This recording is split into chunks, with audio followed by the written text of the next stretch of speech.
HRJDA news ते ताज़ा तरीन अपडेट सां ख़बरनि जो सिलसिलो जारी आहे। अपडेट कयूं पिया तव्हांखे टंडो जाम खां जिते HRJDA न्यूज़ जे रिपोर्टर मुनसिफ अहमद टालपुर मुताबिक़ नूरशाह कब्रिस्तान क़दीमी कब्रिस्ताननि में शामिल आहे। हिन कब्रिस्तान में क़दीम पुराणा नवां वण बीठल आहिनि जंहिंजी गैर क़ानूनी कटाई ऐं चोरी कई पई वञे।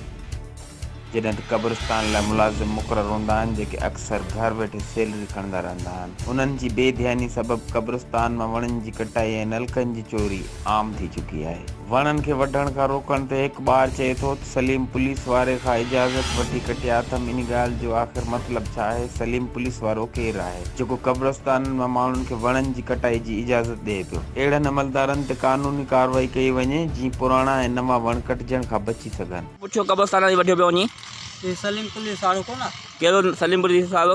बहादुर हा वो छा कंदो हिननि खे? उनखे मूं चयो मुंहिंजो ॿ आहिनि हा न हे टाड़ी हिननि खे खड़ा मूंखे टाड़ी आहे ॻाल्हि की भले मुक़ाम हल्के हल्के वठे सिधो हीअ हल्कियूं टारियूं वठी वञनि।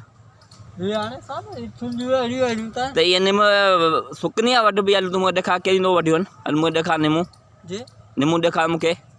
हल तूं मूंखे ॾेखारी तव्हां वठी वञि मूंखे।